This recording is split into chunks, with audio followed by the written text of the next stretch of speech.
Okay, welcome back everyone. Okay, let's quickly go through the answer, okay? They're not tricky, just help you to understand what is RA better. Okay.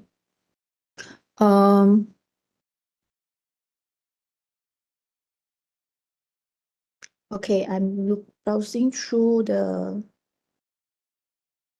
Padlet.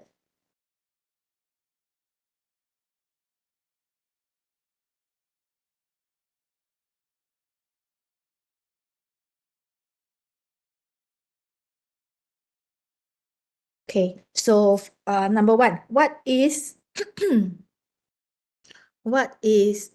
rheumatoid arthritis?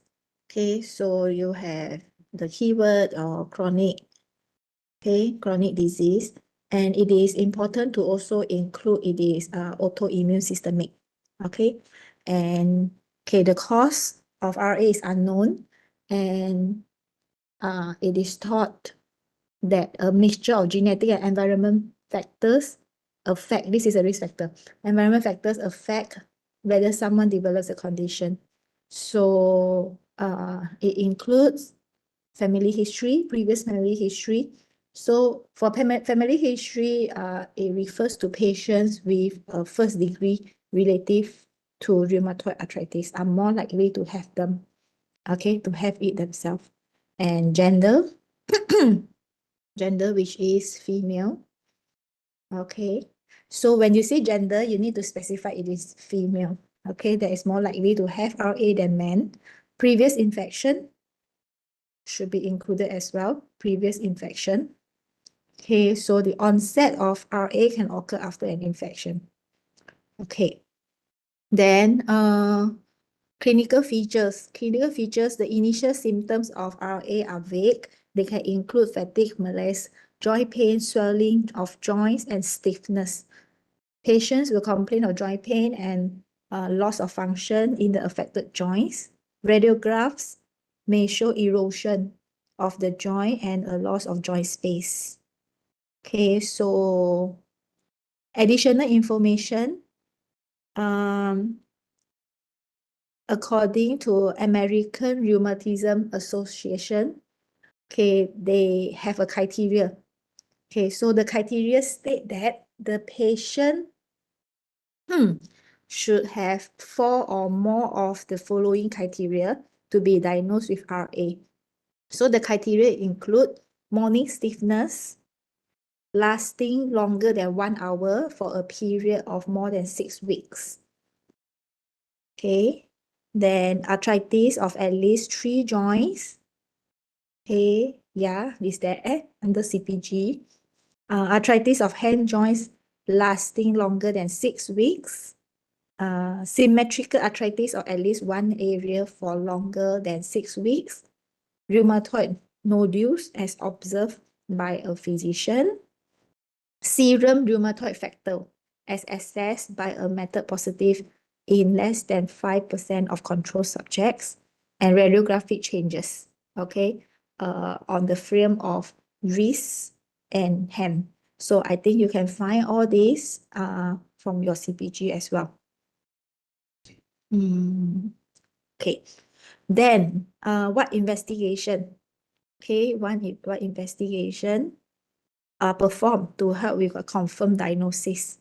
Okay, so diagnosis can be made by assessing the presenting sign and symptom.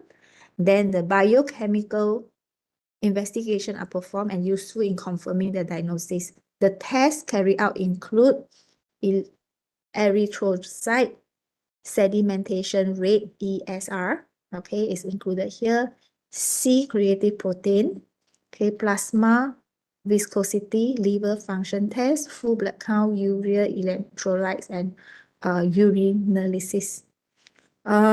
Patient will also be tested for the presence of rheumatoid factor, okay, and anti-nuclear antibodies. These tests are not specific to rheumatoid arthritis, but they may help with diagnosis and management of the condition. Okay, so I think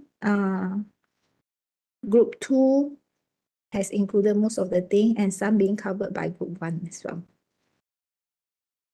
Okay, good. Then question 2. Okay, question 2 is the major treatment for rheumatoid arthritis include NSAIDs and DMARDs. Okay, so the major treatments for rheumatoid arthritis include NSAIDs and DMARDs, as we mentioned. So NSAIDs stand for non-steroidal anti-inflammatory drug. DMARD is disease-modifying anti-rheumatic drug.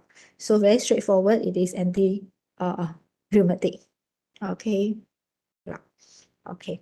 So describe the different types of DMARD. DMARD is categorized as conventional. Okay, DMARD is a class of medication that is being used to treat inflammatory condition. Okay, so they work by slowing down the progression of the disease. So with the aim to reduce pain and inflammation. Okay, so it is divided into conventional, all right, is there? Biologic, targeted as well, and targeted. Conventional, okay, and targeted. So conventional is older oral medication. So MTX is very, very commonly being used. MTX, okay, methotrexate, okay, first line, sulfasalazine also, okay, hydroxychloroquine also, so being commonly used here. Then move on to biologic, more recent therapies that target specific parts of the immune system, and often they use proteins produced in the lab. Okay, so this type of drug is gaining more and more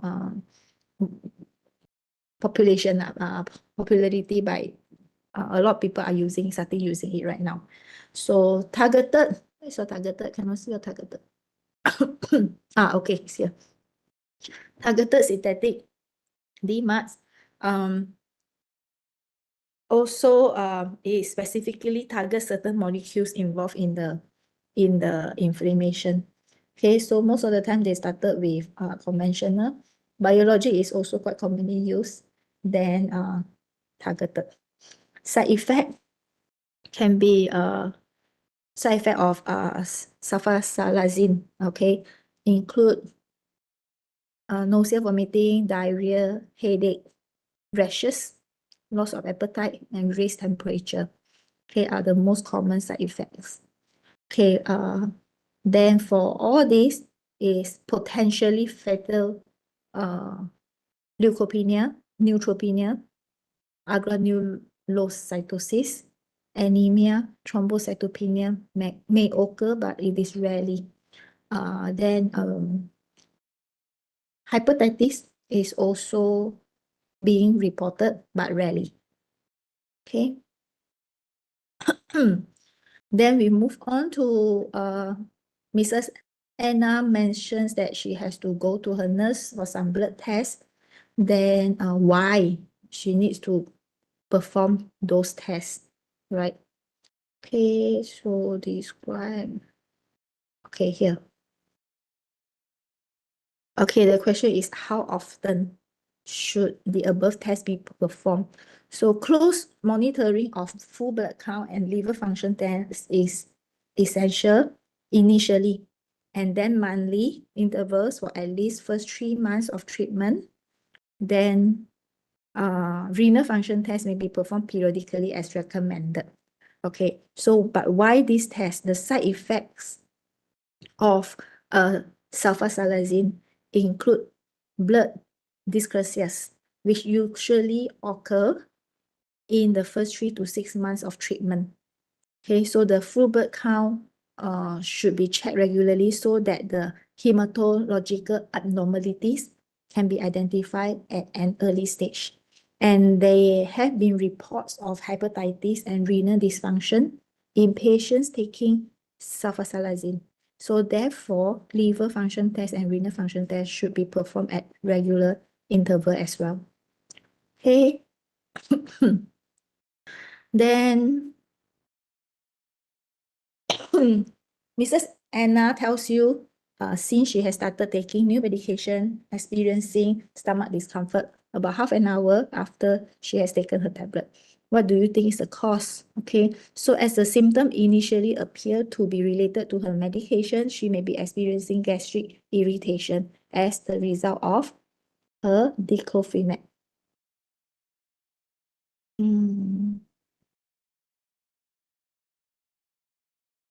Okay, diclofenac. Or she may be suffering from nausea due to sulfasalazine. Okay, the gastric may be due to the diclofenac, but the nausea can be due to sulfasalazine. So can ask her whether she is suffering from any alarming symptoms such as GI bleeding, unintentional weight loss, difficulty swallowing, abdominal swelling, or persistent vomiting. If she experiences any kind of this, she should be referred to GP urgently. Okay, then what suggestion could you offer to help? With further questioning, it may be possible to clarify the symptoms and to ascertain whether one of these drugs is likely to cause the problem. You should check with Mrs. Anna is whether she's taking the diclofenac with food, okay, whether she takes with food so that it can reduce the risk of gastric irritation. So if you decide that the problem is likely to be dyspepsia, and most likely an antacid may help. In this case, however, antacid could not be taken at the same time as either sulfasalazine or diclofenac because both are entry-coated tablet, and the presence of an antacid may lead to premature dissolution of the coating due to the presence of an alkaline pH. So therefore, use of antacid could not be suitable suggestion. So if this is a suspected adverse drug reaction, then we may need to suggest the patients go back to the GP to discuss this issue with them. And what are the alternatives? Okay, so if the doctor decides that the cause of stomach upset may be due to the NSAID, then normally we need to stop NSAID. However, in this case might not be possible due to her concurrent medical history of rheumatoid arthritis. So, but doctor may decide to stop NSAID and see how she manages without diclofenac and may consider adding a PPI if necessary, okay, to manage the incidence of NSAID-induced dyspepsia. Okay, if it is felt that the problem is related to the sulfasalazine and the nausea does not abate, doctor may try the alternative. Okay, so, but currently she is only on a low dose, so it will not really possible to reduce the dose anymore and still maintain the efficacy. So another option is to switch to another one if it is really bothering her. Okay, 4 months later, she returned and she has not had much benefit, okay, despite the titration of the dose. So what is the goal of therapy? Okay, the goal are to reduce the symptoms, okay, of disease, slow down the progression, and to limit the amount of joint deformation while improving the patient's quality of life. Okay, so this is our goal. Okay, the alternative when the drug has been titrated to the maximum dose that can be tolerated and the level of disease control is still unacceptable, therapy may be switched on to an alternative agent or another drug may be added in. Other treatments available for managing rheumatoid arthritis include when a drug has been titrated to the maximum dose that can be tolerated and the level is so it can be given MTX, okay, gold injection, and other drugs that is available lah. So most probably MTX is the next one to coming up. Okay, so yeah, I think that's all. Okay, if you think there is any additional information that you want to enter it into the Padlet, you can do so. But I see if combine both groups that answering the same question, I think most of the main points and main keywords has been covered.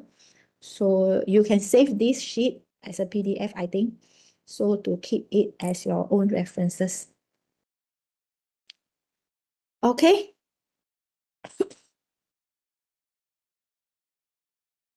All right. Okay, any questions?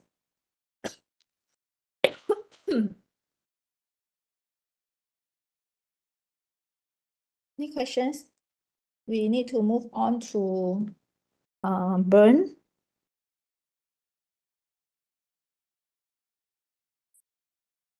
Doctor, I have a question. For the stomach upset, right, if it's not specified in the question, so do we assume that it's due to sulfasalazine or the diclofenac?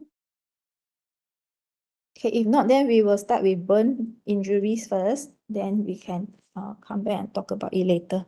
So burn injuries. So okay, burn is a little bit different. You need to know the classifications of burn.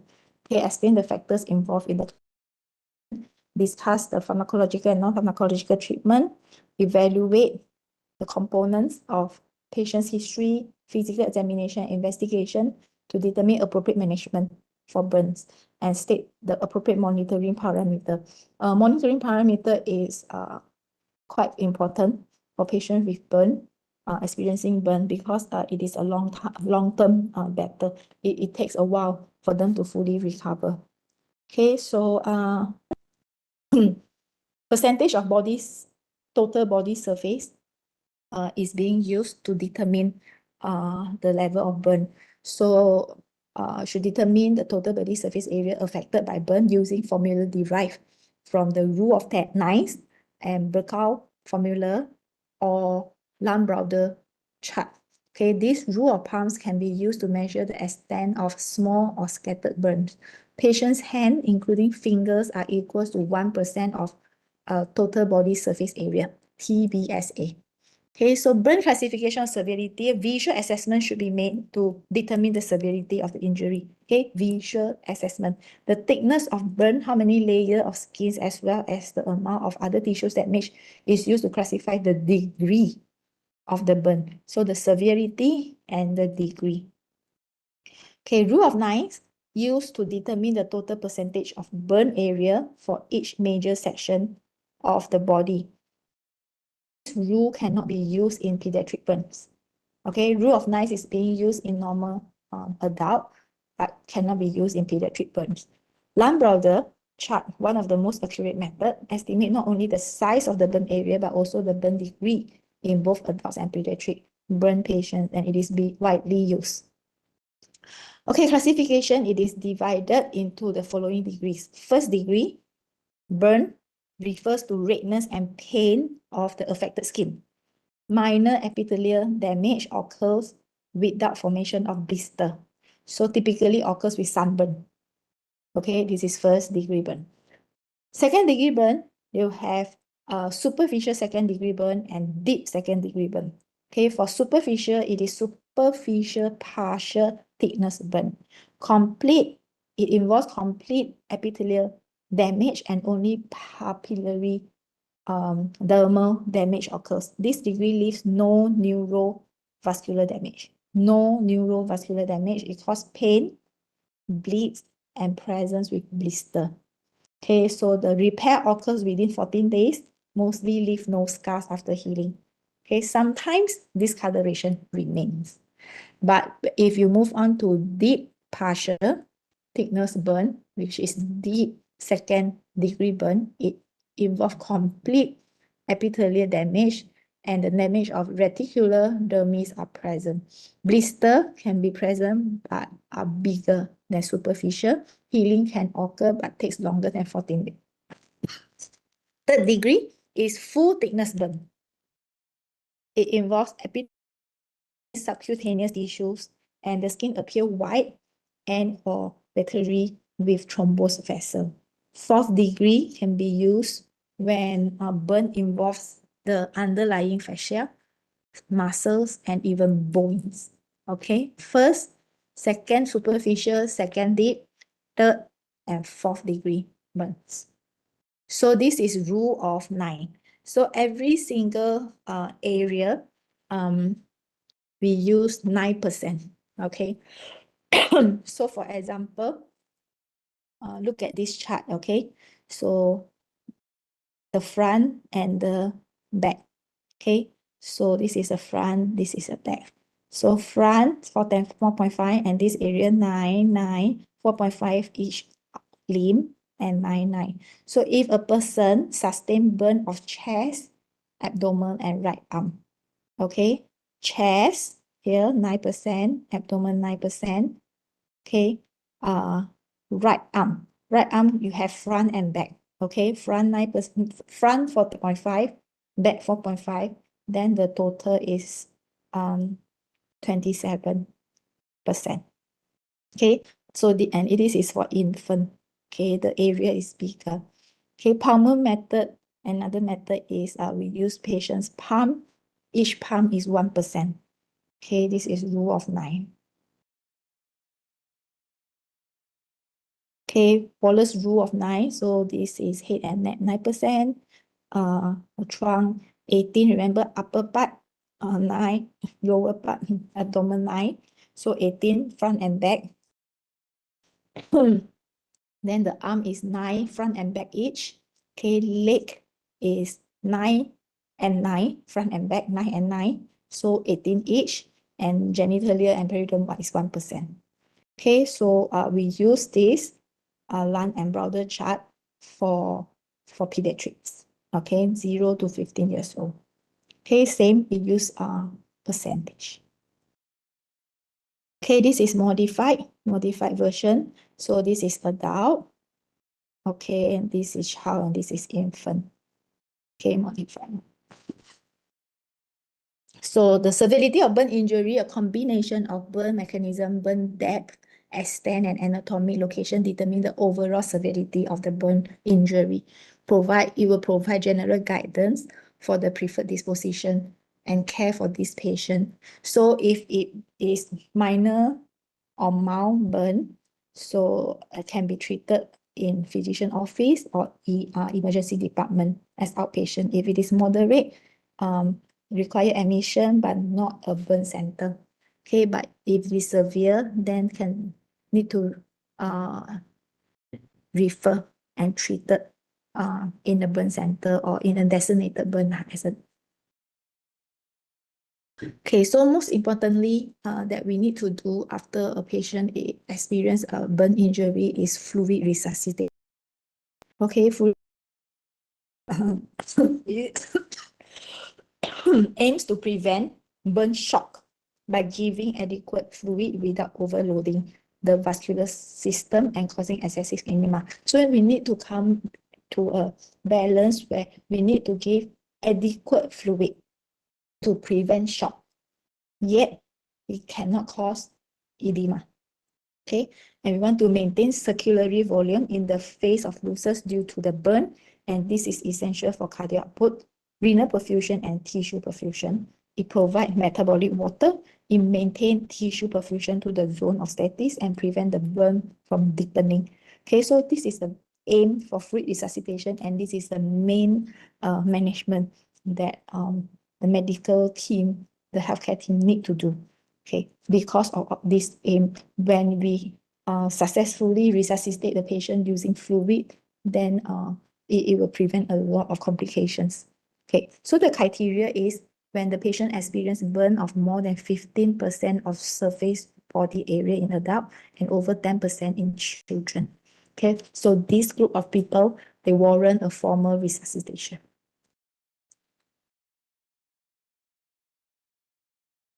Okay, Putnam formula is also being Putnam formula is used to calculate how much to give. Okay, so let's watch this video.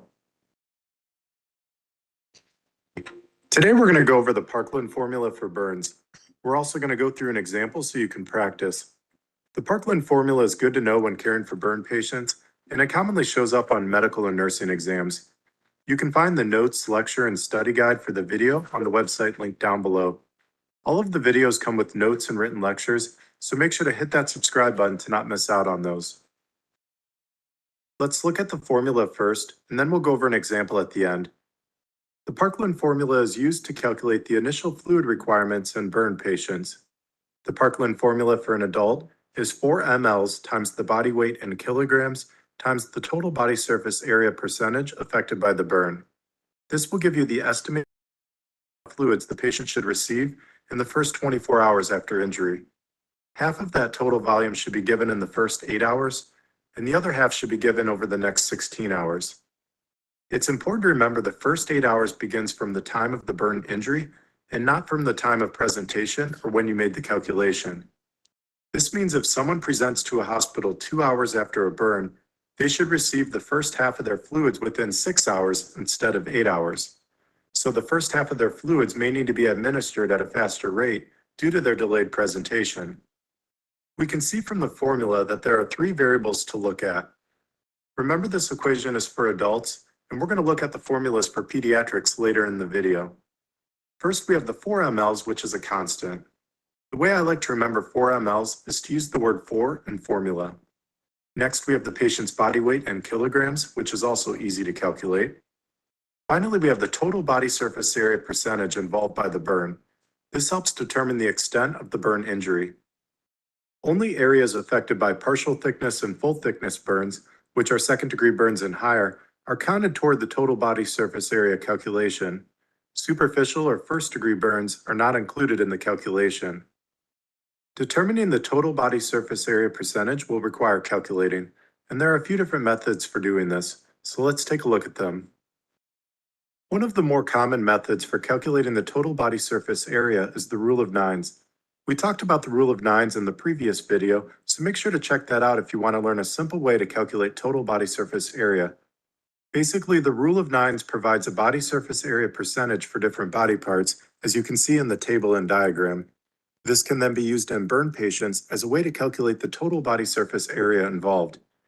We're going to look at an example at the end, and this will help you see how it works. But if you need a quick refresher on the rule of nines, then make sure to watch the previous video on it. It'll be linked down below in the description. In addition to the rule of nines, there are a couple other methods you can use to calculate the total body surface area involved by a burn. So the first method was the rule of nines, as we just mentioned. The problem with that, as you might remember from the previous video on the rule of nines, is that the rule of nines is most accurate in non-obese adults, and it can be less accurate in children. Pediatric patients have disproportionately larger heads and shorter legs, which can make the rule of nines less accurate, as you can see in the diagram and table. This table and diagram will give you approximate percentages for infants and young children. These numbers will change in older pediatric patients. You can see the head is disproportionately larger at 21% instead of 9%, and the legs are disproportionately smaller at 13.5% each instead of 18% each. This is where the Lund and Browder chart comes into play.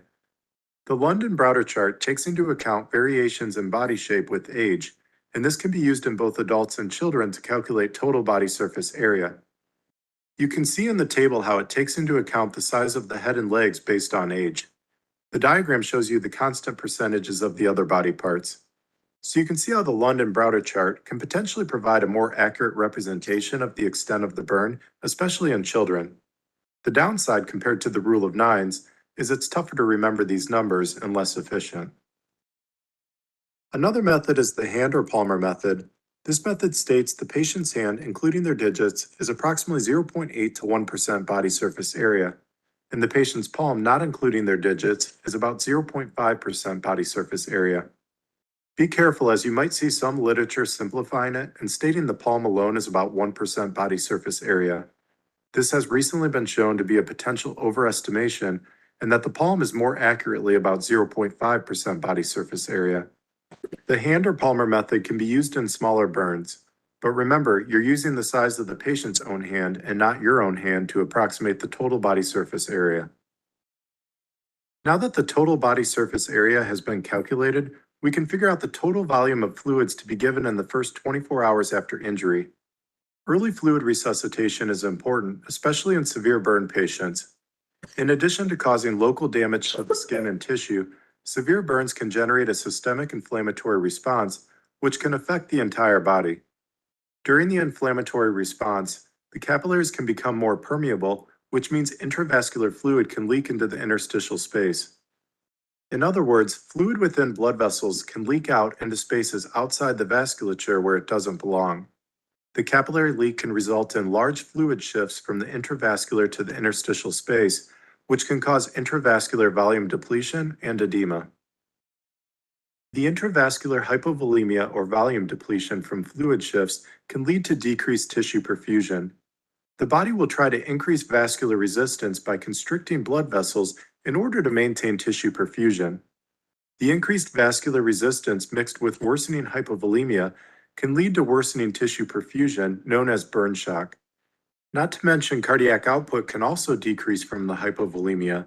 Hypovolemia can decrease venous return to the heart, which can decrease stroke volume, which can decrease cardiac output. So if you remember the different types of shock, we have a combination of distributive shock from capillary leak, hypovolemic shock from the fluid shifts and intravascular fluid depletion, and cardiogenic shock from the decreased cardiac output. The way to treat this is with aggressive fluid resuscitation with the goal to maintain tissue perfusion and prevent end organ damage.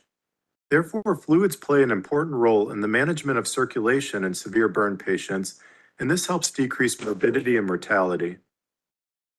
So hopefully you can see now why fluids are so important and why there are formulas and protocols to calculate fluid requirements, such as the Parkland formula.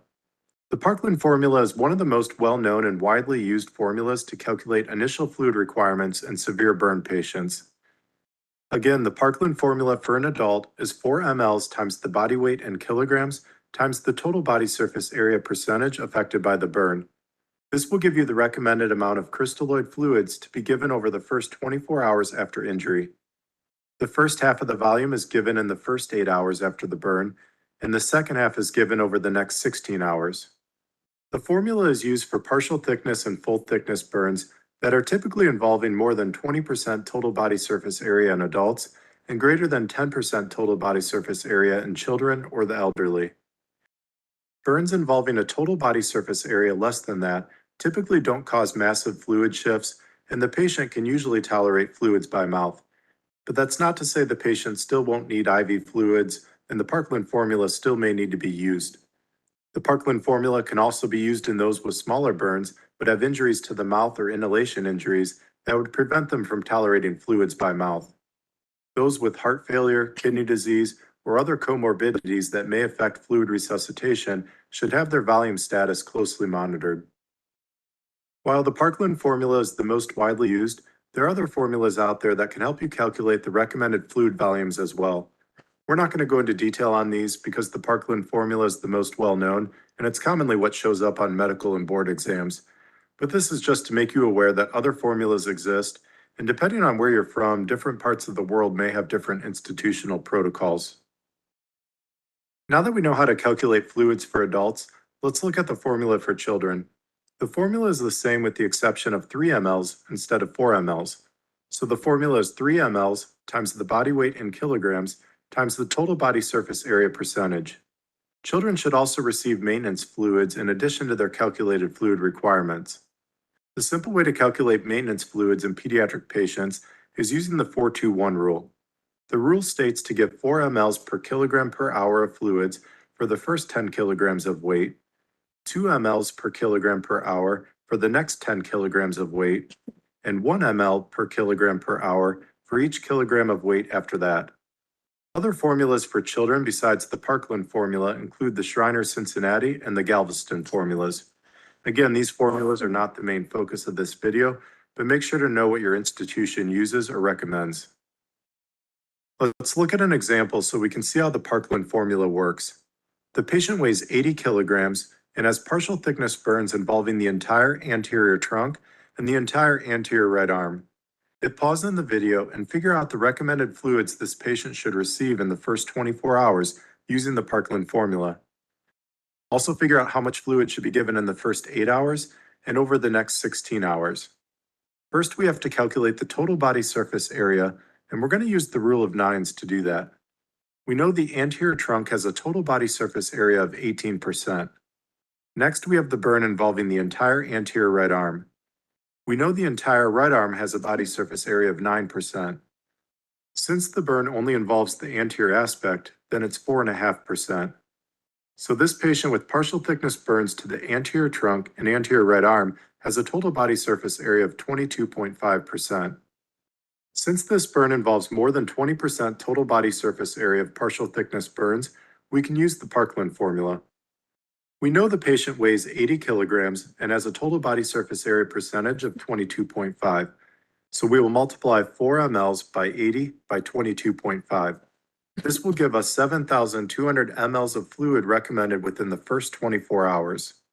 Remember, half of that, or 3,600, will be given over the first 8 hours, and the other half, or 3,600, will be given over the next 16 hours.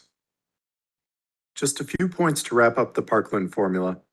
First, it's important to remember these formulas are guidelines and they're not hard and fast rules.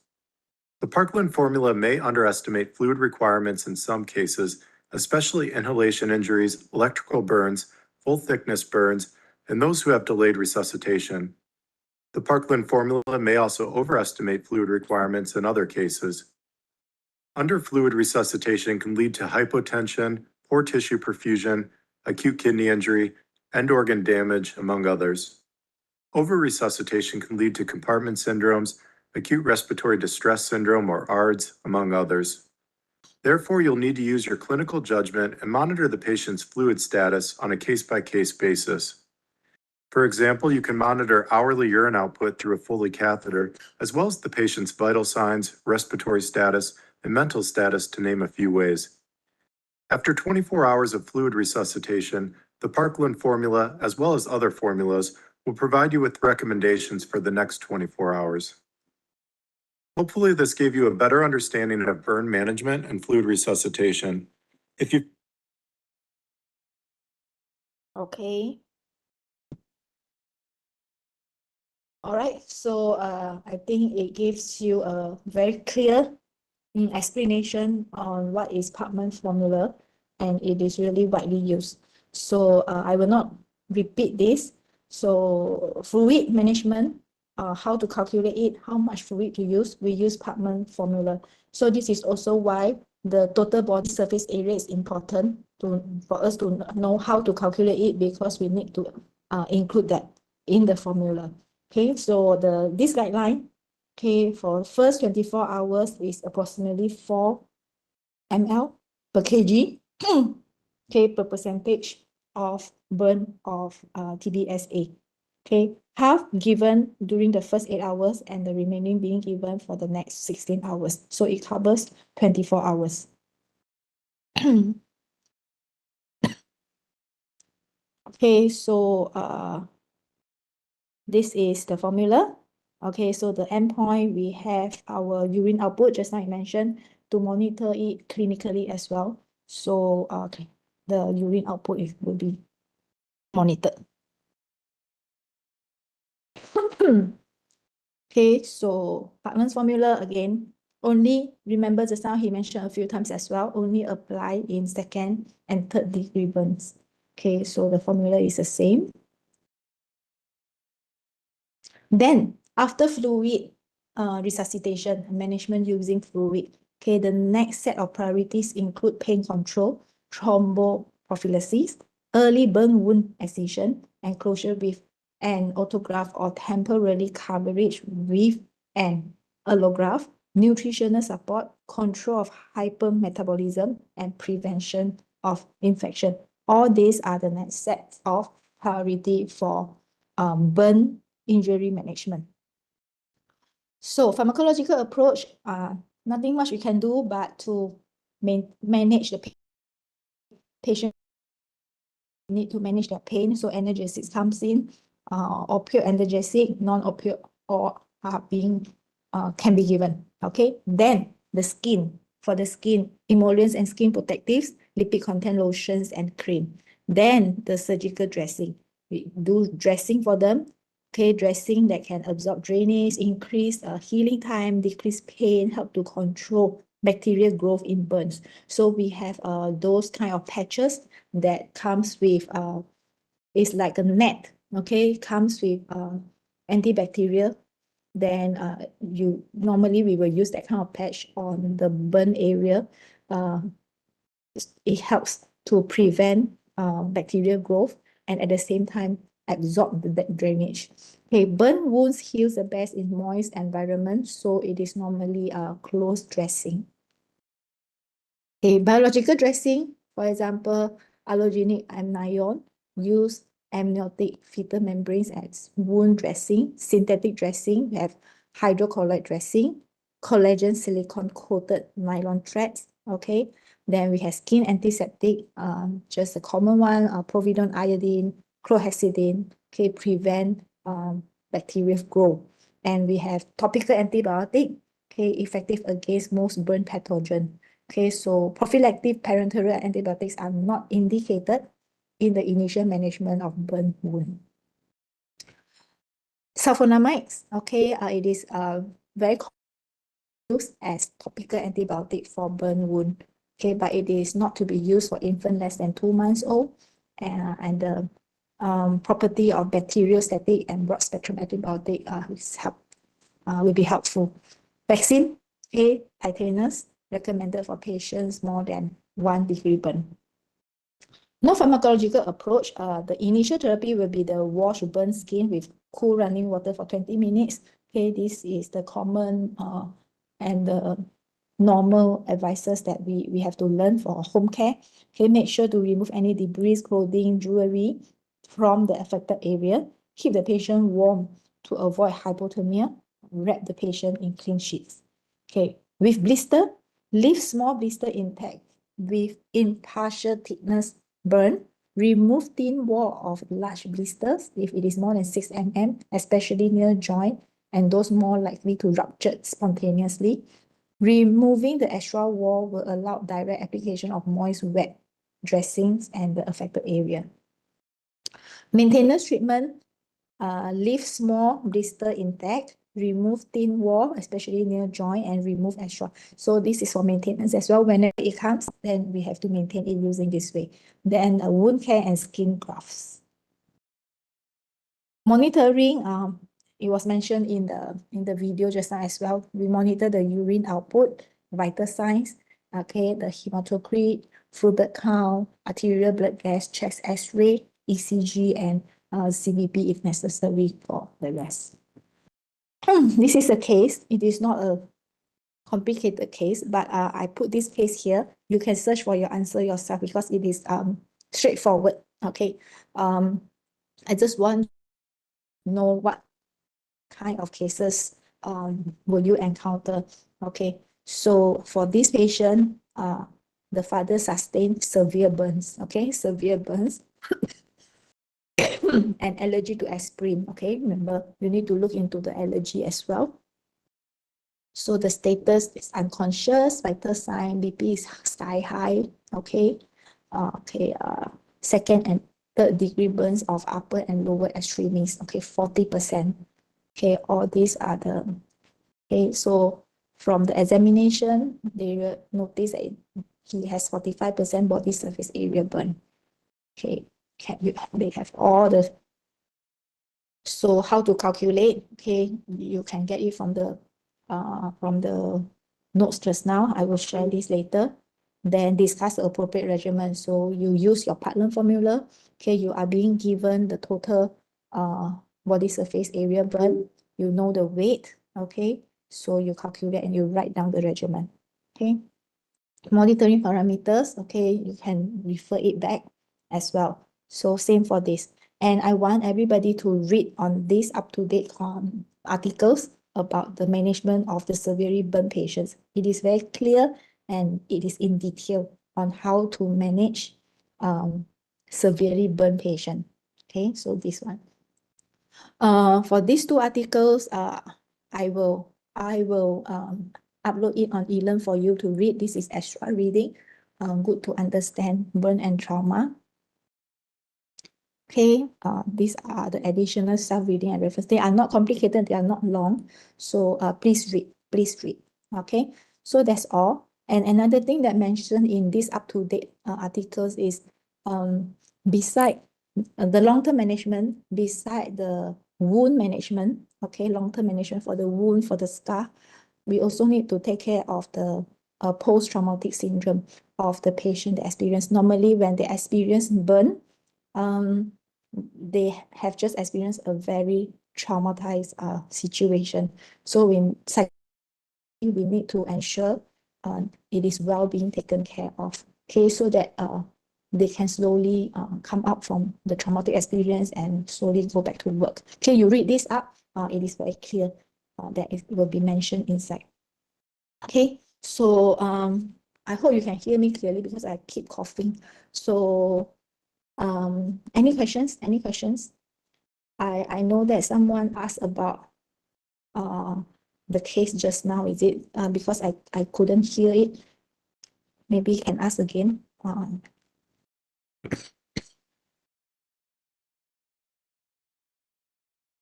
Okay, after this I will, yeah, come.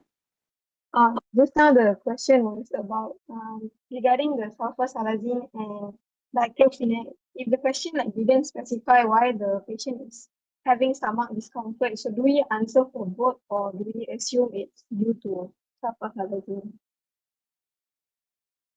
Okay, it cannot assume to be one because both drugs also there's possibility that will cause GI discomfort. So you should mention both.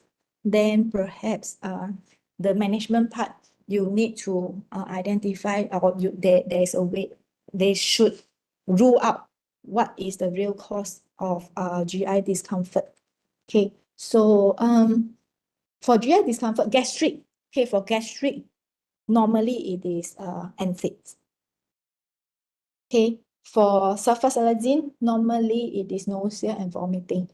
Okay, so this we need to differentiate between this, but if it is general GI discomfort, then it can be either one. Okay, so more investigation, monitoring, and more questions need to ask towards the patients for us to determine, okay, to identify what is the real reason that cause GI discomfort. Okay. Thank you, Doctor. Okay. I will, after this, I will upload both notes, I mean the lecture notes and the 2 documents. Okay, for up to date, you can copy and paste the link and you can read it yourself. Okay, any other questions? For burn, it is important to know how to calculate the total body surface area and also how to apply Parkland formula.